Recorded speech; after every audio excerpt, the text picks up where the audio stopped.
నమస్కారం మిత్రులారా, మీరంతా ఎలా ఉన్నారు? మంచి మానసిక స్థితిలో ఉండండి. జీవితం మన కోసం అనే ఈ ఛానల్ ద్వారా మనం కలుసుకుంటూ ఉన్నాం. అందరికీ ధన్యవాదాలు. 500 సబ్స్క్రైబర్స్ మనం దాటాం 2 సంవత్సరాల తర్వాత. ఇది చాలా స్లో పేస్ అన్నమాట. చాలా నెమ్మదిగా మనం కదులుతూ ఉన్నాం. మనం చెప్పేటువంటి అంశాలు బహుశా జనరంజకంగా లేవనుకుంటాను. ఉన్నా లేకున్నా మనం సత్యాన్ని మాట్లాడదలిచాము, వ్యక్తిత్వాన్ని వికసింపజేయదలిచాం. వ్యక్తిగా ప్రతి ఒక్కరూ ఎదగాలి, ఉన్నతమైనటువంటి మానసిక అభివృద్ధిని సాధించాలి, భగవత్ సాన్నిధ్యాన్ని పొందాలి, ధర్మ పరులై జీవించాలనేటువంటిదే ఈ ఛానల్ యొక్క ముఖ్య ఉద్దేశం. సబ్స్క్రైబ్ చేసిన వారందరికీ ధన్యవాదాలు, చూసిన వారందరికీ కూడా ధన్యవాదాలు. జీవితం ఎవరికి అర్థం కానటువంటి ఒక రహస్యమైనటువంటి కథ. It's a mystery, shrouded in mystery. ఎందుకు జీవితంలో మనకు అది దొరికిందో, ఎందుకు పోయిందో, ఎందుకు అలా జరుగుతుందో, ఎందుకు పుట్టామో, ఎందుకు బ్రతుకుతున్నామో, చనిపోయిన తర్వాత ఎక్కడికి వెళ్ళిపోతున్నామో, కొందరు కలిసి దూరం అవుతారు, కొందరు దూరమై మనల్ని కలుస్తారు. అనుకోనటువంటి వ్యక్తులు మనకు సహాయం చేస్తారు. మన తోబుట్టువులైనటువంటి వాళ్ళు, మన రక్తాన్ని పంచుకొని పుట్టినటువంటి వాళ్ళు మనకు దూరంగా ఉంటారు. అడగకుండానే అన్నీ దొరుకుతాయి. కొందరికి ఎంత బ్రతిమిలాడినా, ఎంత ప్రయత్నించినా, ఎంతగా దాని వెనుక పడి దేవురించినా అది మనిషికి దొరకకుండా పోతుంది. అందుకే అన్నాను, జీవితం ఒక అర్థం కానటువంటి రహస్యం. ఈ రహస్యాన్ని మరి భేదించొచ్చా, ఛేదించొచ్చా అంటే తప్పకుండా ఛేదించవచ్చు. కేవలం భగవత్ అనుగ్రహం ద్వారానే, సత్య ప్రాప్తి ద్వారానే వ్యక్తి ధర్మపరుడై ధర్మాన్ని ఆచరించిన నాడే ఆ జీవితంలో ఈ జీవితం యొక్క రహస్యపు ముడులన్నీ కూడా వాటంతట అవే విప్పుకుంటాయి. దానికి సంబంధించినటువంటి విషయాలు మనకు విపులంగా తెలుస్తాయి. జీవితంలో అదృష్టం, దురదృష్టం, మోక్షం, ప్రాప్తి ఇవన్నీ కేవలం కట్టుకథలా ఉన్నాయా అంటే తప్పకుండా ఉన్నాయి. అదృష్టం ఉంది, దురదృష్టం ఉంది, ప్రాప్తం కూడా ఉంది. ఇవేమిటో ఈరోజు తెలుసుకునే ప్రయత్నం చేద్దాం.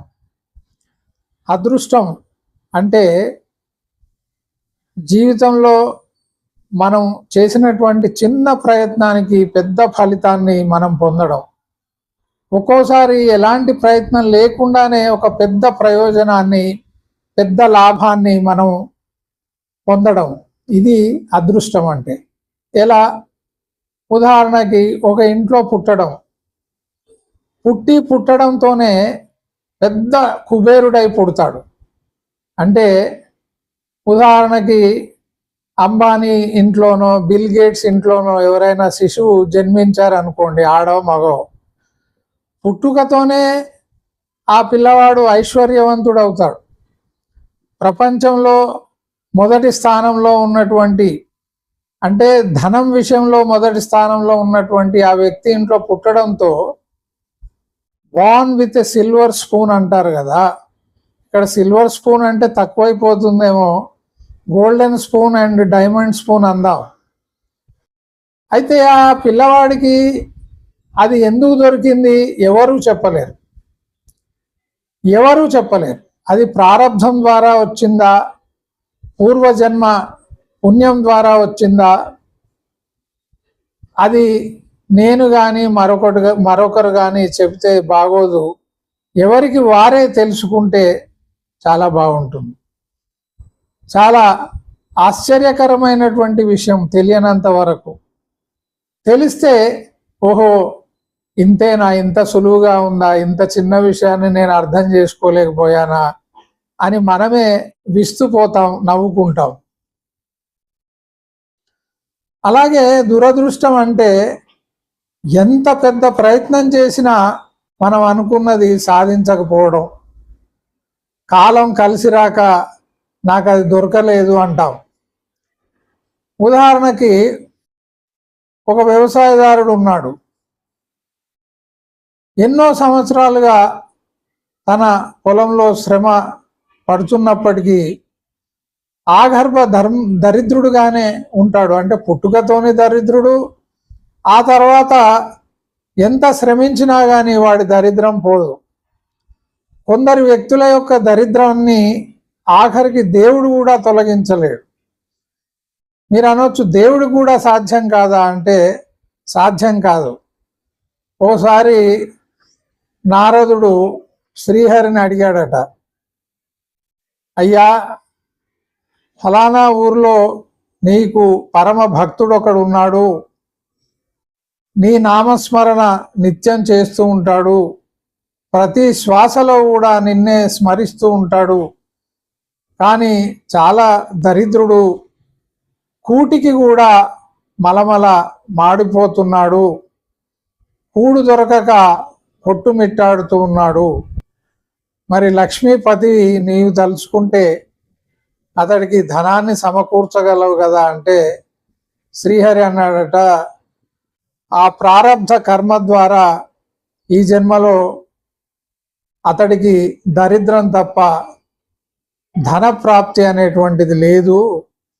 నేను స్వయాన అనుకున్నా కానీ అతను దానిని చేజిక్కించుకోలేడు, దాన్ని చూడలేడు, దాన్ని పొందలేడు అన్నాడట. నారదుడు సరేలే మీరు ప్రయత్నం చేసి చూడండి, ఎలా పొందడో నేను కూడా చూస్తాను అని అనేసరికి సరే అని ఇద్దరు భూమి మీదకి వచ్చారు. ఆ మహాభక్తుడు తన ఇంటికి వస్తున్నాడు ఒక నిర్మానుష్యమైనటువంటి మార్గంలో.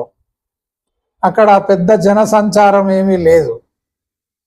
ఒక మలుపు దగ్గర శ్రీహరి ఒక 10 కిలోల బంగారు ఆభరణాలు, రత్నాలతోని వజ్ర వైడూర్యాలతోని పొదగబడ్డటువంటి ఆభరణాలు ఒక మూటగా ఆ మలుపులో పడేశాడు. ఆ పక్కనే ఇద్దరు చూస్తున్నారు, నారదుడు తర్వాత శ్రీహరి. ఈ దరిద్రుడు ఎవరైతే ఉన్నారో ఆ దారి గుండానే వస్తూ వస్తూ ఎదురుగా వస్తున్నటువంటి ఒక గుడ్డివాడిని చూశాడు. ఆ గుడ్డివాడు నడుచుకుంటూ ఇతను దాటేసి వెళ్ళిపోయిన తర్వాత కళ్ళు లేకుండా ఎలా నడవగలుగుతారబ్బా వీరు, కళ్ళుండే ఒక్కోసారి మనం సరిగ్గా నడవలేం కదా, ఆ రాయికి ఈ రాయికి తగులుకుంటాం పోయి అని అటు ఇటు చూస్తే ఆ రోడ్డు మీద ఎవరు లేరు. సరే ఒకసారి ప్రయత్నించి చూద్దామని కళ్ళు మూసుకొని నడుస్తూ పోతున్నాడు. ఆ మలుపు తిరిగాడు, అక్కడ ఆ మూట ఉంది. ఆ మూట మీద నుంచి అడుగు వేసి దాన్ని దాటేసి వెళ్ళిపోయాడు. చాలా ఆశ్చర్యం వేసింది నారదుడికి. కొద్ది దూరం పోయిన తర్వాత అప్పుడు కళ్ళు తెరిచి అబ్బా భలే నడిచాను కదా కళ్ళు మూసుకొని అని అనుకున్నాడు. అంటే కళ్ళెదుట ఉన్నా దొరకనటువంటిది,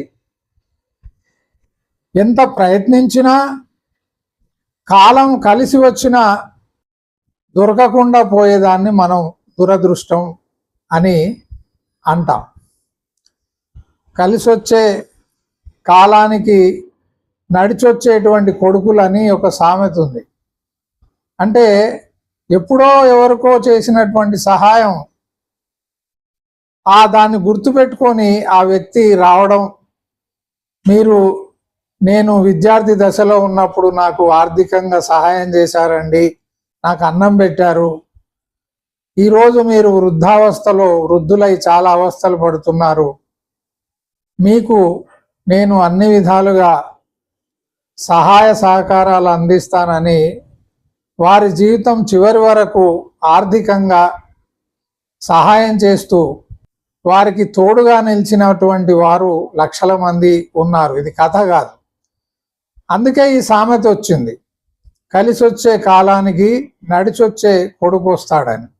ప్రాప్తం అంటే మనం ప్రయత్నించిన తర్వాత లేదా ప్రయత్నించకపోయినా మనకు దక్కేది, చివరగా మనకు దక్కేది ఏదైతే ఉందో, ప్రయత్నిస్తావో ప్రయత్నించవో అది వేరే సంగతి, కానీ చివరగా నీకు దక్కేది అది ప్రాప్తం కింద వస్తుంది. నీకు దక్కాల్సిందే దక్కుతుంది. ఓ వ్యవసాయదారుడు జొన్న చేను వేశాడు. అయ్యో ఒక్క వర్షం కురిస్తే బాగుండు, పంట చేతికి అందేది అని అనుకున్నాడు. వర్షం కురిసింది, చాలా సంతోషపడ్డాడు. ఇంకో 3-4 వారాల తర్వాత ఇక కోతకు వస్తుంది, అప్పుడు ఈ ధాన్యాన్నంతా ఇంటికి తీసుకెళ్తాను అని సంబరపడిపోయాడు. ఇది అదృష్టం కదా, ఆయన ప్రయత్నం లేకుండానే కురిసినటువంటి వర్షం. ఇక రేపు పంట కోస్తాను, దిగుబడి బాగా వస్తుంది అని అనుకునే సమయానికి ఎక్కడి నుంచో మిడతల దండు, లోకస్, అవి అన్ని మిడతల దండు లక్షలాదిగా వచ్చి మొత్తం పంటను కొట్టేసి తినేసి వెళ్ళిపోయాయి. రాత్రికి రాత్రే ఎంతైతే దిగుబడి వస్తుంది అనుకున్నాడో దాంట్లో 10వ వంతు కూడా వస్తుందో రాదనేటువంటి పరిస్థితి ఏర్పడింది. సరే, ఆ ఉన్నదాన్ని ధాన్యం రూపంలో ఇంటికి తీసుకెళ్ళాడు. ఇది ప్రాప్తం అంటే. ఒక కార్ యాక్సిడెంట్ అవుతుందండి, మనం, ఇది నా యొక్క స్వీయ అనుభవం, ఆ కారును చూస్తే దీంట్లో ఒక్కడు కూడా బ్రతికి బట్టగట్టి ఉండడు అని అనుకుంటాం. అక్కడ ఉన్నటువంటి కానిస్టేబుల్ని అడిగితే, ట్రాఫిక్ కానిస్టేబుల్ని, లేదండి కారు అయితే తునాతునకలు అయిపోయింది, తుక్కు అయిపోయింది, కానీ దీంట్లో ఉన్నటువంటి 4 కూడా మైనర్ ఇంజురీస్, చిన్న చిన్న గాయాలతోని బయటపడ్డారు, అందరూ ఆసుపత్రిలో కోలుకుంటున్నారని చెప్తాడు. ఆశ్చర్యం వేస్తుంది. ఇంకొక చోట ఈ మధ్య ఒక ట్రైన్ యాక్సిడెంట్ అయింది 2 నెలల క్రితం, ఎర్నాకుళం ఎక్స్ప్రెస్ అని. దాంట్లో ఉన్నటువంటి ఒకే ఒక ప్యాసింజరు కాలి బూడిదైపోయాడు. మిగతా 2 బోగీలలో ఉన్నటువంటి దాదాపు 170 మంది ప్రయాణికులు సురక్షితంగా బయటపడ్డారు. ఇది మనకు అర్థం కానటువంటి విషయం. అందరూ ఎలా తప్పించుకున్నారు, ఈయన ఒక్కడు మాత్రం ఎలా దాంట్లో ఇరుక్కుపోయాడు? ఇదే అదృష్టము దురదృష్టం యొక్క దోబూచులాట అన్నమాట. ఈ చిన్నపిల్లవాళ్ళు ఆడుకుంటారు చూడండి కళ్ళు మూసుకొని, దొంగ పోలీస్ లాగా. అదృష్టం దురదృష్టం అనేది దొరికినట్టే దొరుకుతుంది, చేజారిపోతుంది. ఇక దొరకదు మన జీవితంలో, ఇది దొరికేది కాదు, అంతా అయిపోయింది అనుకునేటువంటి సమయంలో అది మన చేతికి చిక్కుతుంది. కాబట్టి ఇంకొక విషయాన్ని కూడా మనం గ్రహించాలి, ఏంటంటే ప్రాప్తం తర్వాత మనిషి నేర్చుకోవాల్సింది తృప్తి. అంటే తనకు చివరగా దొరికిన దాంతో సంతృప్తి చెంది జీవిస్తే, దొరికిందంతా కూడా ఈశ్వర అనుగ్రహం ద్వారా దొరికింది అనేటువంటి భావన ఉంటే, ఆ భక్తి భావం అనేటువంటిది ఉంటే, ఆ అంకిత భావం అనేటువంటిది ఉంటే, తప్పకుండా తనకున్న దాంట్లో ఎనలేని తృప్తిని, ఎనలేని ఆనందాన్ని, సుఖాన్ని, శాంతిని మనిషి పొందుతాడు. వేలాది కోట్లు సంపాదించిన వాళ్ళు కూడా చాలా చిరాకుగా, చాలా పరాకుగా అల్లాడిపోతూ ఉంటారు. ఎందుకంటే వాళ్లకు ఉన్నటువంటి సంపద వాళ్లకు సంతృప్తిని మిగిల్చడం లేదు, తృప్తిని ఇవ్వడం లేదు. తృప్తి అనేది మనం సంపాదించినటువంటి డబ్బు మీదనో, సంపద మీదనో, లేక మన యొక్క సోషల్ స్టేటస్ మీదనో, సమాజంలో మనకు ఉన్నటువంటి స్థానం మీదనో, గౌరవం ద్వారానో వచ్చేటువంటిది కాదు. అది ఒక మానసిక స్థితి. కాబట్టి మనిషి అదృష్టం ద్వారా కానీ, దురదృష్టం ద్వారా కానీ చివరగా తనకు మిగిలిన దాన్ని, ఇదే మనకు దక్కింది, ఇది దైవానుగ్రహం వల్ల మనకు దక్కింది అనేటువంటి భావన ఎవరిలోనైతే ఉంటుందో వాళ్ళు చాలా సంతృప్తికరమైనటువంటి జీవితాన్ని గడిపి ఇక్కడి నుంచి వెళ్ళిపోతారు. నమస్కారం.